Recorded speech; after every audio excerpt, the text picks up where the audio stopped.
Hello and welcome to week 4 in social psychology, where we're going to be looking at chapter 6 and chapter 7. And I'll tell you, I'm pretty excited about chapter 6 because as a psychologist, I am very into different ideas and modalities in psychology about self and identity.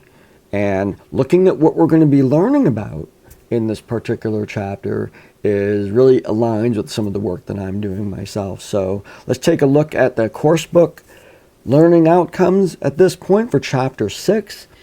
We're going to be looking at almost a dramaturgical view of identity, meaning that we're seeing individuals on a stage, and the society is a stage and we are acting upon that stage, and we use that kind of as an analogy, and we see ourselves as first actors playing a role. We have lines, we have cues that we follow, we have a character that we're playing and portraying into the world, the stage. The second one is we're an agent. We're making decisions about the way the play is going to go out. We're rather than following a script, we're on stage as it might be with other actors, but we're also on stage with other agents. And the third one is we are authors. So imagine a bunch of actors on the stage who are all writing their own play and making decisions about their particular roles, interacting. And that's kind of the picture of social psychology. And from that, we gain a sense of who we are, particularly in relation to the social world. The second one, we're going to be looking at some early developmental things, kind of leading actually into chapter 8, where we'll be talking specifically about theory of mind. And then finally, looking at this story that we are an author of, that we call our personal narrative, our own personal story, and the events in our lives that have happened to us, or we have been an agent in them, things that we did, or maybe our reactions to things that happened to us, looking at an example of that story from your story that has shaped a large part of who you are. And I'll kind of give an example of that when we go over the assignments at the end. So the topics that we're going to be looking at through the text, what I look at, I talk a little bit about what do we mean by being a social actor. We look at the development of that, theory of mind. There's cognitive aspects of that as we become actors and realize that there are other people on the stage with us and we're acting to them and in response to them. So that requires a certain amount of cognitive development, and I cover that a little bit in the course book. And I go into a little bit of detailing the theory of mind, and we will be revisiting that, like I said, in chapter 8 when we look at theory of mind. Then we move into us as an agent, a person with motivations, an individual who has goals, has desires, and is manipulating the world. And I mean that in its positive sense. Obviously it can be a negative too, but we take action in the world, and we make decisions and connect with people, or maybe disengage from people, or do certain things, acquire certain things, go to school in order to play out these goals and ambitions. And I introduce you to the concept of looking glass self, which is as where does our motivation for who we want to become come from? And I introduce you to one of my favorite kind of psychological, sociological theories of looking glass self, which portrays us as that we have a committee of individuals. These are real people. They could be people who are alive, people who are no longer alive. They can be fictional characters. They can be anything that we put on a pedestal, and those individuals, we use them for social comparison. We kind of use them as a way of developing our own sense of self. That's only part of the definition. Go into the rest of it, and the very, very powerful theory about where our self-concept comes from, and also slip in there some self-esteem and those kinds of things. So, and then we move into the autobiographical author, that role that we play as the script writer in our own lives. And This ties very much into the theory of Erikson's stages of psychosocial development. See that word, psychosocial, the psyche interacting with the social world. Here we are in the social psyche. It's all connected, right? But he talks about the first 5 stages. Stage 5 is, he calls, identity. So you have the first 4 stages leading up until this kind of like rudimentary who we are that, kind of erupts out of adolescence and into young adulthood. And then we have young adulthood that goes into intimacy. Then we have generativity, kind of the work of our lives. And then at the end, we have this integrity question, integrity versus despair. And Erikson talked about the task of the elderly is to weave together the threads of their life to create a narrative. What is the story that they have told in their lifespan? This is what we have to look forward to in our late years, to be able to recollect. What are the good decisions I made, the bad decisions? Do I have a net gain, or the opposite, did I make a mess of it? And I'm left with despair at the end. And so you see how this idea of being an author of a script that we call our lives ties into Erikson's last stage of constructing this narrative. So as we look at the assessments that I have with this, I have a discussion, a quiz, and an assignment. The discussion, I want you to look at 2 developmental milestones that occur relating to essentially the construction of self that are covered in the book and covered in the course book. In the quiz, I want you to write a single paragraph tying together those 3 kind of aspects of ourselves as actor, agent, and author, and kind of just tie that together as a definition. This is not a request for an example. This is a definition, tying all those together. If you want to use an example, an analogy, or something, that is great. That really, really can communicate your knowledge to me very effectively.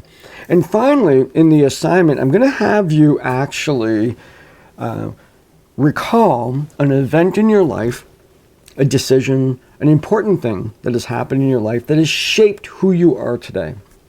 It can be a really big event. It can be a single statement that you heard from somebody and how it pivoted you and turned a corner for you. But analyzing that story, and I'd select 4, I'm reading my own assignment here, 4 important events, situations, decisions, stories in your life that have been impactful. For each story, this is a presentation. I'm learning about my own assignment as I go.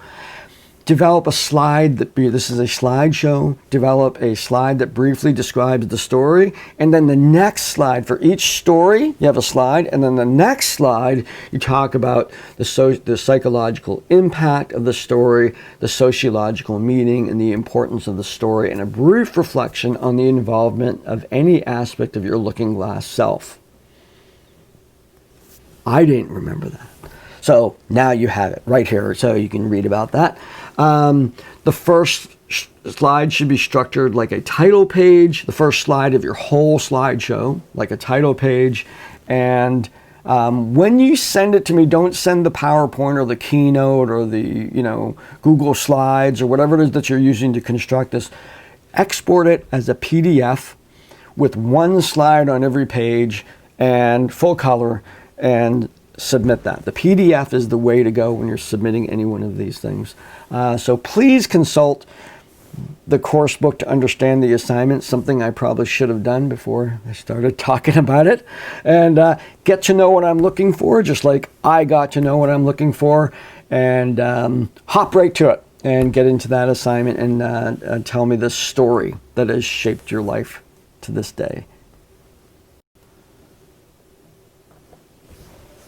Now I want to switch gears and look at Chapter 7. And Chapter 7 is, I put a little bit more work into Chapter 7. I was a little inspired by the work. This really relates, again, to stuff that I like to read and research. And we're getting a little bit into cognitive psychology. So cognition always plays a role, the ways in which we think. Basically,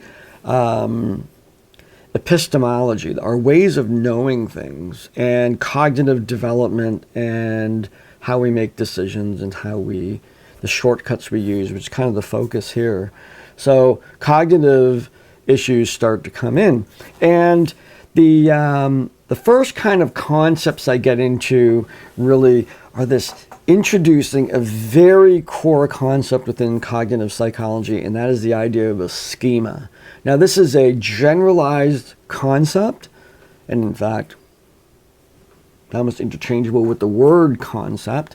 A schema is an internal representation of something in your world. So we have an internal representation of who we are, and we have lots of words to describe that.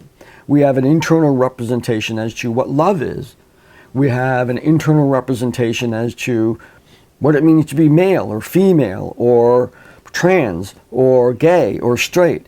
We have internal representations of our faith or our spirituality. We have internal representation of what it means to be good, bad. All of these representations are cognitively based. And the leading model within cognitive psychology is called constructivism. And what that entails is that through an interaction between our developing mind, which is genetically geared to be schema building, it's kind of like what I think is the only instinct left in human beings. That's for another class.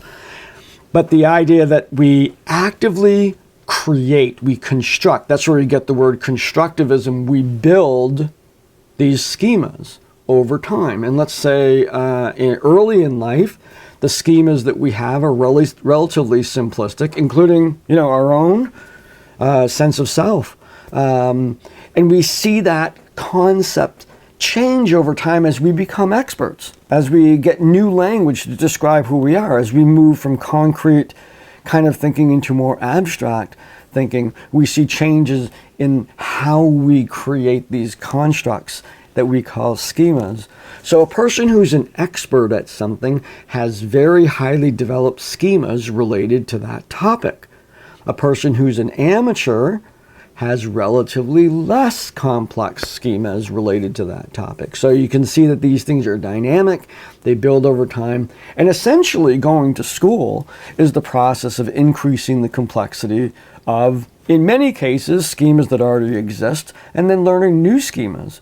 And we talk about this in developmental psych when we bring up Piaget, and we talk about his assimilation and accommodation, where we assimilate new information, but at the same time we are accommodating and developing and creating more complexity and richness in the existing schemas that we have. And that's cognitive growth, that's knowledge growth, it's becoming smarter, it's becoming more wise, all of these things. So as we are developing these schemas, there's some that are very closely related to the social world. So we have a self schema. We may have things called event schemas, the way we see something in our lives. In the last chapter, we were talking about our story, our narrative. And let's say, for example, there was somebody else there during that event. Say you went to a concert, it was mind-blowing, it changed you, you decided you're going to play guitar just like the Foreigner song says, and you're just going nuts on this. And there was somebody else there, and if you got together and you compared your stories, they would be different. And people get together and they talk about events, and it certainly happens when they're emotional events like arguments. It could be just yesterday, and people can get into an argument the next day about what happened and have totally different conceptions of this. So we have event schemas, what's our internal representation of that event? We have institutional schemas. What does the police mean? What does the government mean? What does the military mean? What's our individual interpretations of that? We have role schemas in terms of, I'm a father. So what's my internal representation of the father? How did that get constructed? What role models did I use? What decisions did I make in order to construct that particular schema for myself? And then, of course, we have object schemas, which are the existence of objects. What does a car mean? truck. You know, let's say for example, some people have a schema that only Ford makes good trucks, and then other people have a schema that maybe only Chevy makes good trucks. But we all probably have a schema that Tesla made an ugly truck. You know, so we have all these internal representations of those things. So we develop these, and the chapter kind of explores the self schema, looking at event schemas, and how we construct these inside of it, kind of blending the concepts from cognitive psychology with social psychology. To this end, we use those schemas to engage in what we call heuristics. Now, heuristics is the process by which we interpret the world that's going on around us and make decisions about our actions. We're looking at that actor and decision maker that we were talking about in the previous chapter. And so heuristics is the strategies that we use to quickly move in the world and make decisions about what we're doing. And I said earlier about shortcuts, and heuristics depend on our schemas of understanding of the world, and then we base decisions on our understanding of that world. Now, this is one of the greatest functions of the advanced brain, is to have these shortcuts. We can act extremely quickly in the world. At the same time, if one of our schemas, for lack of a better word, is faulty or based on false information or prejudicial or even discriminatory, then it infects all of the decision making that goes along with it. And so, and we find that we have an emotional attachment to these things that we've built. These are our cognitive babies, let's say. We've put them together, we've constructed them. And if you're an artist, you know that when you put something together and you've poured a little bit of your soul in it, and you're like, I'm a little protective of this thing. I might even be a little shy of having people critique it. And our cognitive schemas are the same way. Now, I then go into a little rant, and I start talking. I took this material right out of my sociology class, plopped it right into this class, and having to do with the media, particularly today, and how that's affecting the schemas that we have and ultimately affecting our heuristics and decision making. So I asked the question, what does the media really do? And it's selling products, it analyzes its audience, and it brings to the audience what it knows the audience wants. I want you to really, really get into that. People watch media, whatever it is, because it's giving them what they are seeking. If they didn't, they would stop watching it. Okay? Now, what the media knows about human beings is a couple of things. Now, first, we have a negativity bias. We actually are much more attracted to bad news than we are good news. There's a little bit of a bias there. We all like good news, certainly. You know, if they came out with a cure for COVID, we'd all be happy about that. But as I, wrote in the course book, if there's a neighbor that gets a new dog, and we're like, hey, cool, the neighbor got a new dog, and pretty much no communal reaction to that. They just got a new dog. But the day their house catches on fire, boy, do we all get into our cars and drive over there to watch that. At least they did in my hometown. And so bad news is sort of attractive. So we'll see that even in the media is they make time out in the news to give some good news, like at the end, NBC News kind of going along, and at the end is like, oh, and on the bright side, and you can tell why in the world would they have to do that. Most of the stuff that's going on in the world right now is good. Really, they've selected the bad things because that's what we want to see. So it's a little awkward as human beings that we have this sort of negativity bias. Now, because of that, we begin to develop schemas of the world based on that. So we might look at BLM, for example, and we might think it's just a bunch of hoodlums because that's what we see on TV. because we're being shown. Now, there's no doubt that there are people involved in Black Lives Matter that are out for their own nefarious ends. But the vast majority of individuals involved in BLM are peaceful. They're demonstrating, they're angry, they're frustrated about what's going on, particularly among people of color in the United States, and they want to demonstrate about that. But if all we're seeing is the riots and the burnings and all that stuff, despite the fact there are thousands of peaceful demonstrations going on any given day all over the world, not just in the United States, that formulates kind of a biased schema. And then what do we do with that? We begin to form heuristics. How am I going to conceive of a concept such as BLM? Now, what we term that is called availability heuristics. And that's when we construct a strategy for thinking about something based on the available information. Now, if all the available information that we're being inundated with is of a negative nature, it would be pretty hard, actually, to even consider coming up with an alternative perspective. I mean, it's right in front of me. The evidence is there. I conclude about how I'm going to think about this, and I can judge when I see that sign or I see somebody talking about that. I can have that negativity about it. And in some logic, it makes sense. Now, the availability means it's what's right in front of you. Now, as educated individuals and individuals who are conscientious of the fact that media does select information to give us with a negative bent, we have the responsibility to look beyond maybe the headlines and go into, what is the backstory, what is the rest of the story, what is the whole story. That takes effort.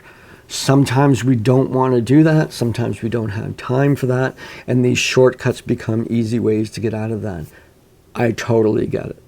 We don't all have the time to research everything that's going on.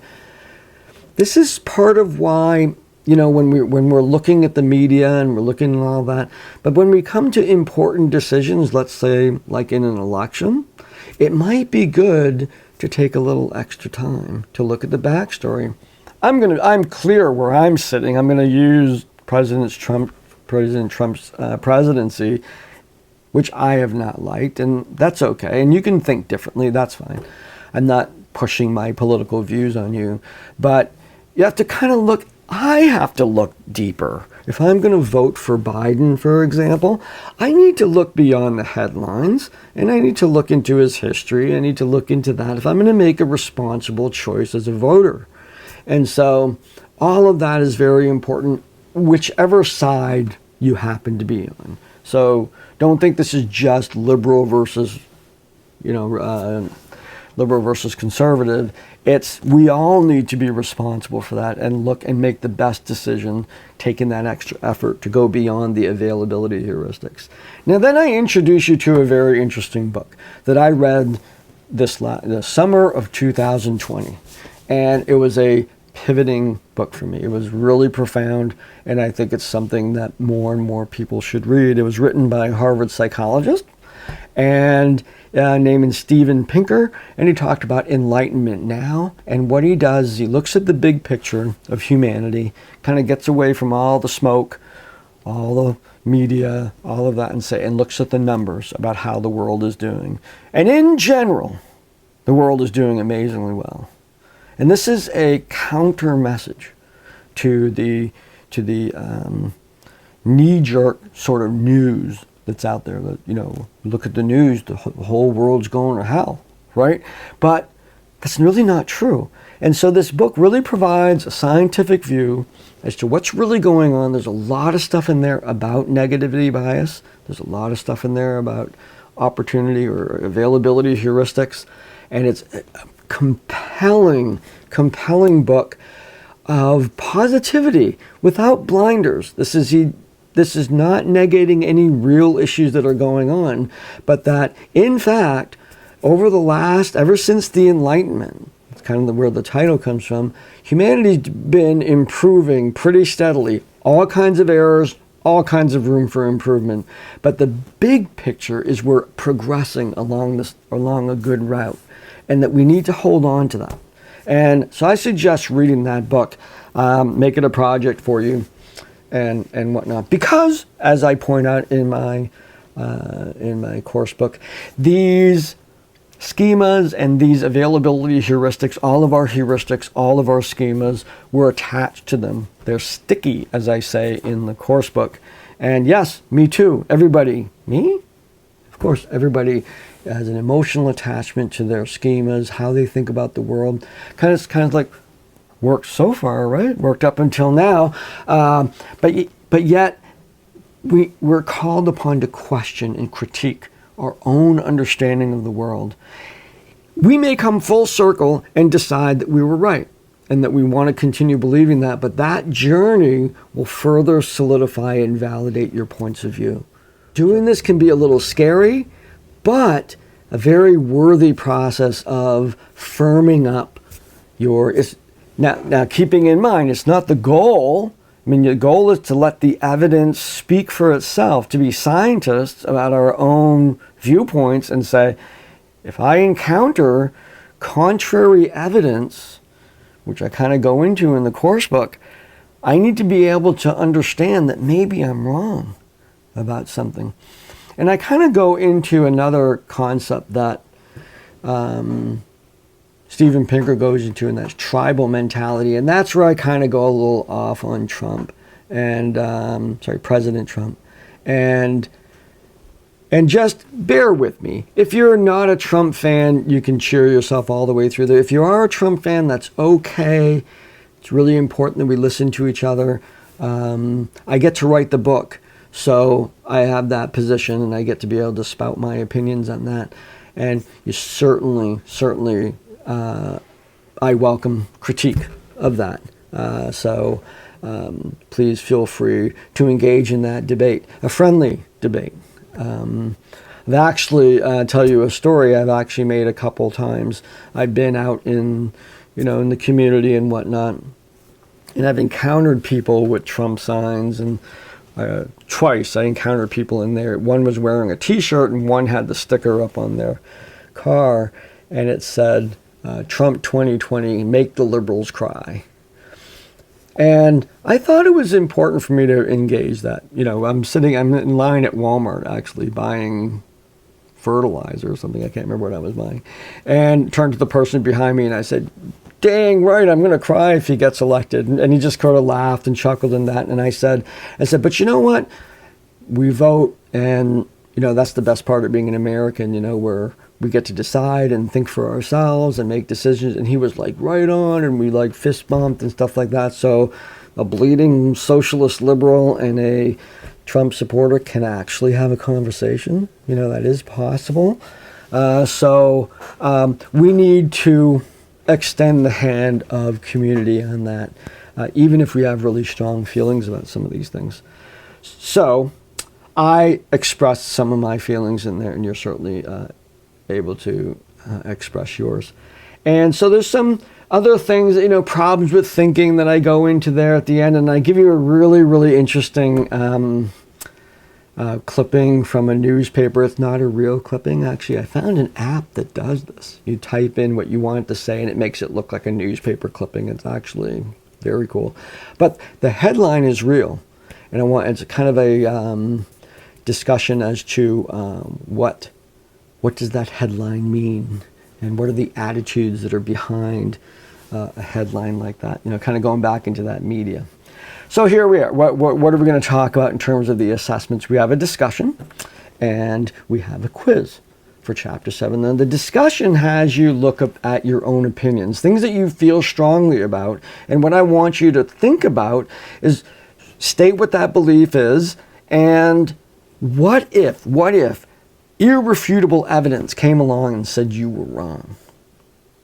And what would that be like? Just kind of imagine how that would feel and share that with each other. Because we hold these beliefs because they're important to us and they align with our value systems and whatnot.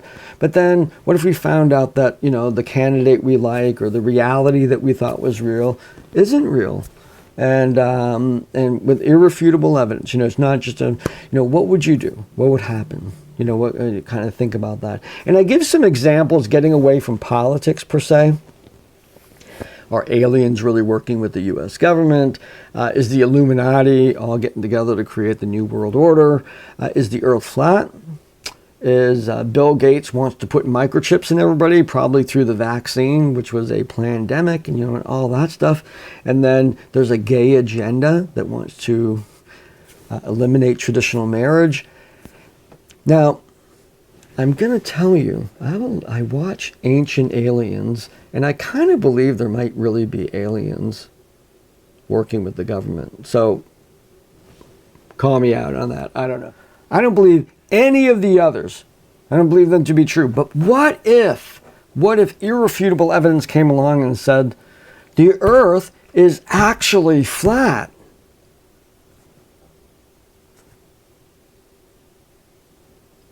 What would I do? Or Bill Gates really does want to put microchips in us, So, pick one that you're passionate about, that you think is true or you think is decidedly not true. And then what would happen if it actually became true? And let's get a discussion going on that. Should be fun. And then the quiz talks about a event schema. I want you to describe an event that was important that happened to you. I'm asking for an example, not a definition, and describe a specific event where things did not go. And what I'm saying, the example in the book was, I think it was, you're going to a restaurant and you expect service, and you sit down and, someone puts your water down and puts the knife down, and they're nice to you, and they ask you what you want, and, and they do things in a certain order, and you don't wait too long for any of this to happen. And yet we have a restaurant, I don't know where it is, I think it's called the Roadkill Cafe or something like that, and they insult you. And the comedy of it is that we don't expect that. It's against the script. I'm not expecting to walk into a restaurant and say, "What? You're here to eat again? Boy, don't you think you should eat less? You're looking a little round around the middle." I would not expect to get that from the waitress. That's what makes that place funny. But what humor highlights is that I have other expectations. I'm expected to be treated nice. Have you ever had totally rotten service? What was that like? So here we have you describe an event, that where things went, you had that predictability to it, and then describe another event where things did not go according to the script that you have in your head as to how things should have gone. So that should be some interesting things for me to read. Okay, that's it for this week, and enjoy this stuff. I personally think it's really cool, but I have a bias. So there you go. I've admitted it.